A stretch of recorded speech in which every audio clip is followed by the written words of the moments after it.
Assalamualaikum warahmatullahi wabarakatuh. Alhamdulillah, wassalatu wassalamu ala rasulillah wa ala alihi wa sahbihi wa man walah wa ba'd.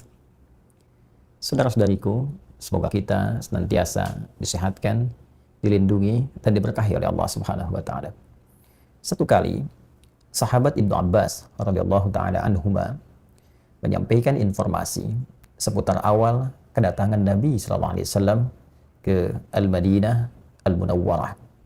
Beliau menyampaikan, qala qadiman nabiyyu sallallahu alaihi wasallam al-Madinata fara'a al-yahuda tasumu faqala ma hadha faqalu hadha yawmun salih najja Allah subhanahu wa ta'ala fihi Musa wa bani Israil min aduwwihim fasamahu Musa alaihi salam faqala Rasulullah sallallahu alaihi wasallam ana ahaqqu bi Musa minkum fasamahu sallallahu alaihi wasallam wa amara bisiyamihi. Rawahul Bukhari. Nabi sallallahu alaihi wasallam di awal kedatangan ke Al-Madinah Al-Munawwarah menyaksikan orang-orang Yahudi menunaikan ibadah puasa. Lantas Nabi mencoba mengonfirmasi kebiasaan mereka berpuasa itu yang berkesesuaian dengan tanggal 10 di bulan Al-Muharram yang disebut dengan Ashura. Dalam bahasa Arab terambil dari akar kata Ashrah yang ke-10. Ashura ditunaikan di hari ke-10 di bulan Al-Muharram. Nabi mengonfirmasi kepada para sahabat, orang-orang di sekitarannya, termasuk juga kaum Yahudi pada masa itu. Mahata, apa yang dilakukan oleh orang-orang Yahudi dengan puasa di hari ini?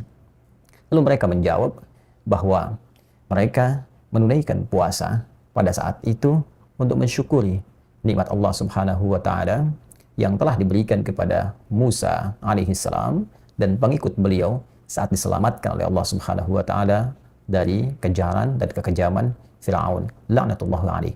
Hadza yaumun salih. Mereka mengatakan ini hari yang sangat baik. Hari saat Allah menyelamatkan Musa alaihi salam dan Bani Israel. Najjallahu fihi Musa alaihi salam wa Bani Israil min aduwwihim, dari kejaran musuh-musuh mereka yaitu Fir'aun laknatullahi alaih.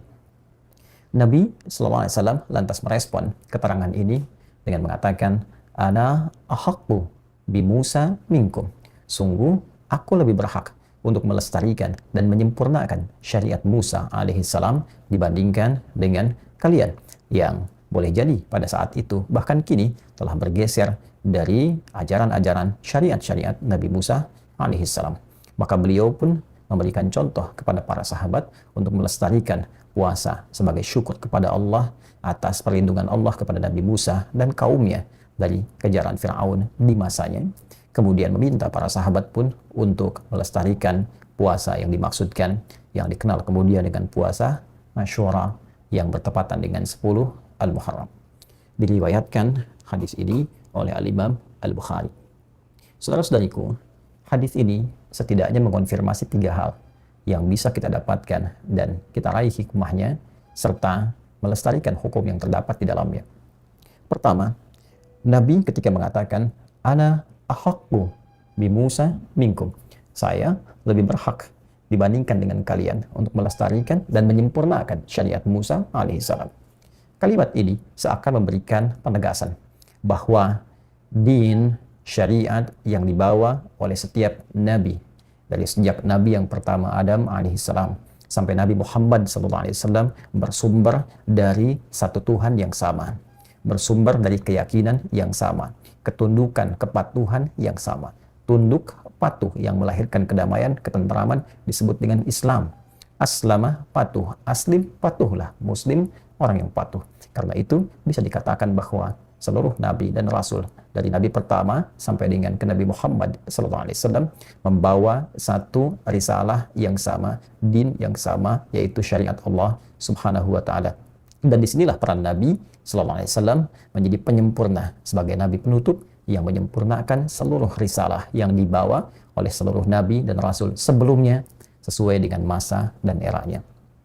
Kedua, Nabi SAW ingin memberikan keteladanan kepada kita bahwa segala bentuk nikmat yang kita terima dari Allah Subhanahu wa taala. Apakah nikmat itu berupa pemberian yang kita dapati atau pertolongan yang Allah berikan saat kita mengalami satu ujian, musibah, terbebas dari lilitan utang piutang, terbebas dari kejaran orang-orang yang mengintai, terbebas dari ancaman-ancaman yang dihadapi, segala kesulitan yang kita rasakan, dan mendapati pertolongan Allah, bahkan diberikan pemberian yang begitu berlimpah, maka adab kita terhadap Allah Subhanahu wa taala adalah menampilkan puncak syukur kepadanya. Seperti Nabi ketika diberikan anugerah oleh Allah yang besar dengan turunnya surah Al-Kautsar itu, "Inna a'tainakal kautsar." Kami sungguh telah menjamin, menyiapkan untukmu kenikmatan yang sangat berlimpah di surga kelak. Fasalli li rabbika wanhar. Maka dengan itu sikapilah semua nikmat yang telah kami jaminkan itu dengan cara bersyukur kepada Allah dengan meningkatkan salatmu, meningkatkan doamu, meningkatkan korbanmu, meningkatkan sifat berbagimu. Jadi adab di dalam Al-Quran, adab di dalam hadis, ketika kita mendapatkan satu kenikmatan, satu pemberian dari Allah, satu perlindungan, maka syukurilah semua itu dengan meningkatkan amal saleh. Seperti Nabi Musa mensyukuri dengan puasa, Nabi Muhammad mensyukuri dengan hadirnya setiap tambahan usia yang Allah hadirkan kepada beliau dengan puasa. Nabi Muhammad mensyukuri nikmat surga yang dijaminkan dengan meningkatkan sholatnya dan gemar berbagi bersama umatnya. Karena itulah dalam kondisi apapun yang kita hadapi, ketika Allah memberikan nikmat sekecil apapun, maka hadirkan syukur kita kepada Allah. Baik itu dengan meningkatkan salat, meningkatkan bacaan Al-Quran, ataupun dengan cara meningkatkan ibadah siyam, berpuasa, diniatkan sebagai ibadah karena Allah Subhanahu wa taala. Yang ketiga, hadirin saudara-saudariku, yang paling menarik, Nabi menegaskan bahwa puasa Asyura ini yang bertepatan dengan 10 Al-Muharram memiliki satu keistimewaan lebih, yaitu yukaffiru sanatal madiyah, bisa menggugurkan dosa setahun yang berlalu.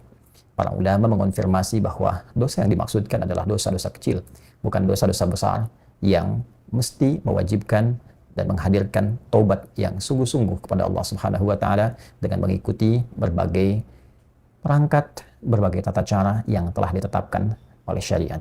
Namun demikian, ini tentunya menjadi hadiah yang sangat besar. Hanya terjadi sekali dalam satu tahun. Puasa Asyura 10 Al-Muharram menggugurkan dosa-dosa kecil setahun yang telah berlalu. Dan ciri orang yang berhasil menunaikan puasa itu adalah orang yang bisa menghadirkan perbedaan sebelum puasa dengan setelah puasa, terhindarnya ia dari kebiasaan-kebiasaan yang bisa melahirkan dosa-dosa kecil dari perilakunya, sehingga dengan itu terjaga ia dalam kebaikan. Selamat menunaikan ibadah puasa Asyura 10 Al-Muharram esok hari tahun 1443 Hijrah. Hukum ibadah ini sunnah, bukanlah wajib. Namun demikian, ia menghadirkan sebuah pesan dan kesan begitu mendalam. Semoga Allah memberikan taufik kepada kita dan berikan kekuatan untuk bisa konsisten menunaikan syariat Allah Subhanahu wa taala yang disampaikan lewat Rasulullah sallallahu alaihi wasallam sampai kita menghadap kepada Allah Subhanahu wa taala. Subhanakallahumma bihamdika nasyhadu an la ilaha illa anta nastaghfiruka wa natubu ilaik. Wa akhiru da'wana alhamdulillah.